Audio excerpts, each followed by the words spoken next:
storm brought in all departments and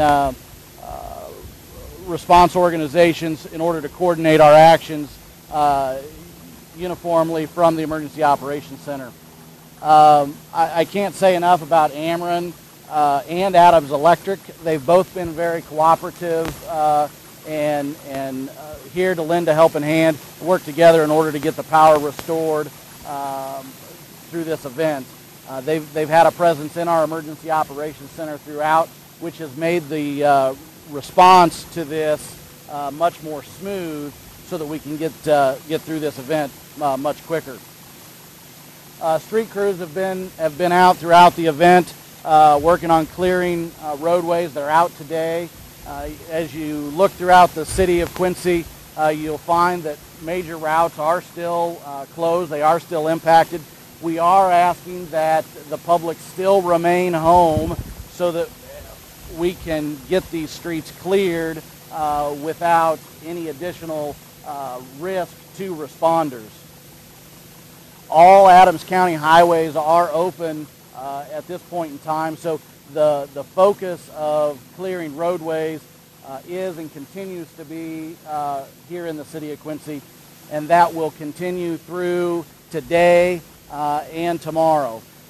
The public can expect to see major thoroughfares hopefully cleared by nightfall tonight, and then look to clear other side streets and subdivisions tomorrow and in the coming days.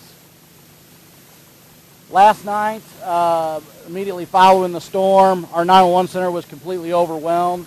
Many 911 calls spilled over to our backup center in Cass County. I don't have a number of calls that we took, but many for wires and trees down. Although the calls to our 911 center have slowed and stabilized at this point, we're still asking that the public only call 911 for true life safety emergencies and keep those lines open for those emergencies. Quincy Fire Department, in response to the event last night, elevated their response to a 4th alarm status. They have since returned to normal operations as the life safety issues have been addressed. Quincy Police Department also increased patrols and still have increased patrols throughout the city of Quincy. Adams County Sheriff's Department stepped up their patrols last evening, and they've returned to their normal staffing levels today. Last night, we tasked the American Red Cross to open a public shelter at the Quincy Senior and Family Resource Center. That facility had 50 residents in it last night as of 5 o'clock this morning. That shelter will continue to be open tonight and as long as power remains out, so people have a place to go if they're unable to stay in their home. Individuals that may have functional needs such as oxygen or other medical devices that require power are able to go to the senior center, but we ask that they take their own equipment if possible so they can be plugged in there. The Salvation Army is conducting feeding operations. They've opened a feeding operation at the Kroc Center today. It'll be operational here for the lunch hour as well as tonight for feeding, and we anticipate that to continue tomorrow through the rest of the event as power is out. There's also a mobile feeding operation the Red Cross has set up in the mall parking lot. They'll actually be there at approximately 12:30 today and then again this evening. Cooling centers have also been set up at not only the shelter, but at John Wood Community College. The public can go there to cool off, but as well, John Wood has been gracious enough to open some of their computer labs for individuals to be able to access the internet so they can share, get messages to family and loved ones that their status, if they're okay, as well as if they want to charge their cell phones, they just need to take their own chargers. Finally, the last thing I have is with the extended power outages, we'll start to see individuals lose food out of their freezers and out of their refrigerators. dumpsters have been set up in the back mall parking lot to accommodate. People can throw their spoiled food in those dumpsters to get rid of them so that we can ensure a safe environment. And that's all I have, and we'll take questions at the very end. Okay, next we'll hear from Adams County Board Chair Les Post. Thank you. Last night, after the storm quieted down, the county did declare a state of disaster, mainly so that to allow emergency management to bring in any needed resources that they may have today. All the county, I think, saw some type of damage, but the heaviest damage was in the south and the eastern part of the county, and we still have quite a bit of debris and stuff to move down there. But as John said, I think all the county highways are passable. They just may not be completely safe to be passable. The county courthouse did not have power and was closed today. We have power back this morning, and it should be open for business tomorrow, as well as the county board meeting will be held tonight. Thank you.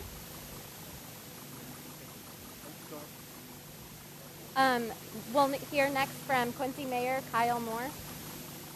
Good afternoon. I want to start off by saying thank you to Ameren and Adams for the excellent response time that they had last night. I also want to thank the Quincy Park District, who immediately raised their hand and said that if we needed help at Central Services, that they would lend their crews to support us, and they've done that, so we've worked well with them. Obviously, the city of Quincy experienced the brunt of the storm last night. We have about 17,000 residential homes in the city of Quincy, and as you can tell by the reports of last night, Ameren had about 20,000 residents that were without power. And so a lot of Quincy is still without power, going to be so until really tomorrow. And so we're asking people to be patient. As far as traveling in the city of Quincy, once again, we're asking people to stay home if they can. A lot of the side streets, a lot of the subdivisions are still impassable. Again, if you come across a wire to go around it, you're still not sure if it's live or not, so be very safe. And as far as city operations right now, our Central Services crews were called in last night to begin debris removal from the streets. Our strategy right now is just to remove the debris and put it as close to the right-of-way as we can. We're starting with the main thoroughfares, east to west, and then we'll be working north to south. We've essentially divided it up into the snow routes that we do, so you'll be familiar with that. Our crews are working alongside, like I said, the Park District, working alongside private contractors, and also working alongside, in some instances, some other agencies. We also want to point out the fact that, as John Simon said, that you might have food that starts to go bad, and there is a place at the north parking lot of the Quincy Mall to dispose of food, or there will be by the end of the day. But we also set up other areas so that way every neighborhood will have something close. First is the Quincy Park District headquarters. They should have 2 roll-away containers there. John Wood Community College was also gracious enough to lend us space, and that will be by the parking lot by their athletic field. The Quincy University will also be hosting one in their ball field. And so those are the areas right now. We'll work on getting more sites if need be. So once again, if you have things that are starting to go to waste, take your food there. Do not take any yard waste. The yard waste site is open for City of Quincy residents only. If you have a lot of debris that's in your yard, go ahead and put it on the city right-of-way, and we'll try to remove it as quickly as we can. But quite frankly, the cleanup is going to take us a while. It's going to take us a while just to get streets passable and then to get a handle on the rest of the debris. So from a city standpoint, once again, from service level, Quincy Transit Line was not in operation today. We will be sending out a press release after 3 o'clock to talk about if we're going to be offering service tomorrow. If so, it will most likely be a reduced holiday schedule, reduced routes. Garbage and recycling was suspended today. Will also be suspended tomorrow to allow our crews the extra flexibility to work on debris removal. If you get your garbage and recycle picked up on Tuesdays or Wednesdays, that will just essentially be suspended for a week. So you are not to put it out on Thursday or Friday or Monday. Go ahead and put it curbside on your regular day next week. With that being said, I do want to say thank you once again to Adams County Emergency Management, all the crews that were involved, Ameren. Like I said, I can't say enough for how impressed I am about everybody As soon as the winds hit, people were at the emergency operations centers within a few minutes and knew what to do. We've been through this before. Once again, Quincy has responded in the face of diversity, and we've responded well. Next, we'll hear from Ameren Vice President of Operations, Ron Tate. Good afternoon. The first thing I'd like to stress is safety for our customers and safety for the public in general. This particular storm caused a lot of wires down, and I'm talking hundreds, and in fact crossed 1,000, the number for wires down. We can't assume that those are dead, and we just warn the public to make sure that you stay away from those. We'll get there as quickly as we can. As far as restoration efforts, when the storm hit last night, we started calling resources from across the state, both in-house and contractors.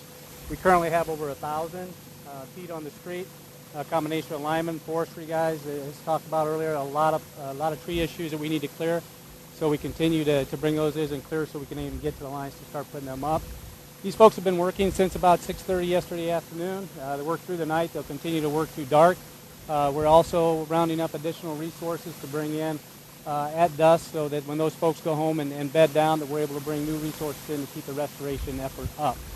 At peak, we had about 34 to 35,000 customers out across the state. The majority of them right here, we restored about 15,000 customers. We're down in this particular area to about 19,000. And we'll continue again to work around the clock until we get those customers restored. We do ask for your patience. It's been very difficult to get around, even with that number of resources, to get up and down the streets, to get where we need to be to restore our customers. So we ask for patience that way. We also ask for clearance away that make sure that people stay away. I know they're curious and want to come up to our crews and talk about when they're going to be restored, but it's a dangerous situation around there, so we ask the crews stay back. So we'll keep you updated on outages, and again, rest assured that Ameren's there to do everything we can to make sure our customers are on as quickly and safely as we can. Thank you.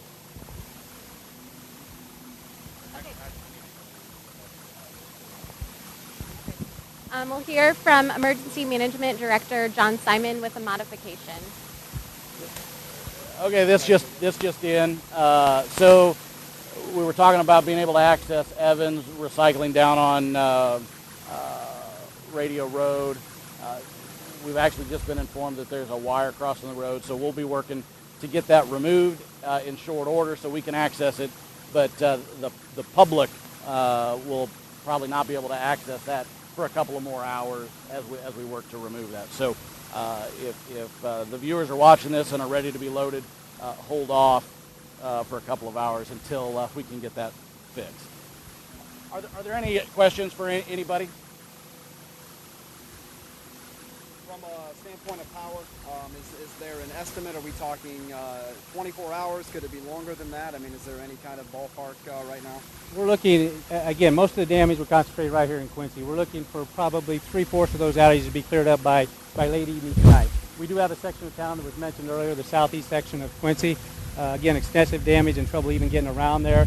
We think that will drag through the night into early morning hours. We are looking as crews clear up around different areas to bring those into those areas that are damaged like that as we start clearing and getting that. So that's our estimated restoration time. It's very difficult at this point to really assess everything we have. We're being hit from some of the damage because of not being able to get to it as well. But from our best estimate right now, that's what we're looking at.